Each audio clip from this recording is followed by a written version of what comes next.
اور یہ تعبیر سن کر بادشاہ نے حکم دیا کہ یوسف کو میرے پاس لے آؤ۔ سو جب قاصد ان کے پاس گیا تو انہوں نے کہا کہ اپنے آقا کے پاس واپس جاؤ اور اس سے پوچھو کہ ان عورتوں کا کیا حال ہے جنہوں نے اپنے ہاتھ کاٹ لیے تھے، بے شک میرا پروردگار ان کے فریب سے خوب واقف ہے۔ بادشاہ نے عورتوں سے پوچھا کہ تمہارا کیا قصہ تھا جب تم نے یوسف کو اپنی طرف مائل کرنا چاہا؟ سب بول اٹھیں کہ اللہ پاک ہے، ہم نے اس میں کوئی برائی معلوم نہیں کی۔ عزیز کی بیوی نے کہا، اب سچی بات تو ظاہر ہو ہی گئی ہے، اصل یہ ہے کہ میں نے اس کو اپنی طرف مائل کرنا چاہا تھا اور وہ بے شک سچا ہے۔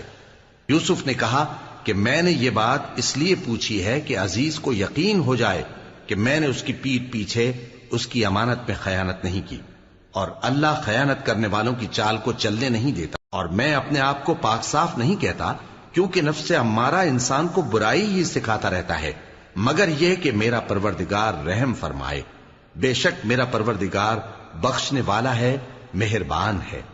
اور بادشاہ نے حکم دیا کہ اسے میرے پاس لاؤ، میں اسے اپنا مصاحب خاص بناؤں گا۔ پھر جب ان سے گفتگو کی تو کہا کہ آج سے تم ہمارے ہاں صاحب منزلت ہو اور صاحب اعتبار ہو۔ یوسف نے کہا، مجھے زرعی پیداوار پر مقرر کر دیجئے، کیونکہ میں حفاظت بھی کر سکتا ہوں اور اس کام سے واقف بھی ہوں۔ اس طرح ہم نے یوسف کو ملک مصر میں جگہ دی اور وہ اس ملک میں جہاں چاہتے تھے رہتے تھے۔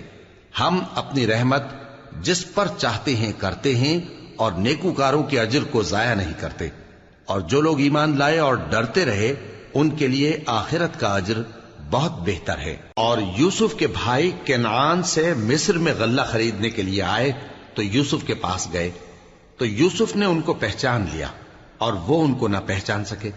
اور جب یوسف نے ان کے لیے ان کا سامان تیار کر دیا تو کہا کہ پھر آنا تو جو باپ کی طرف سے تمہارا ایک اور بھائی ہے اسے بھی میرے پاس لیتے آنا۔ کیا تم نہیں دیکھتے کہ میں ناب بھی پوری پوری دیتا ہوں اور مہمانداری بھی خوب کرتا ہوں؟ اب اگر تم اسے میرے پاس نہ لاؤ گے تو نہ تمہیں میرے ہاں سے غلہ ملے گا اور نہ تم میرے پاس ہی آ سکو گے۔ انہوں نے کہا کہ ہم اس کے بارے میں اس کے والد کو پھسلائیں گے اور ہم یہ کام کر کے رہیں گے۔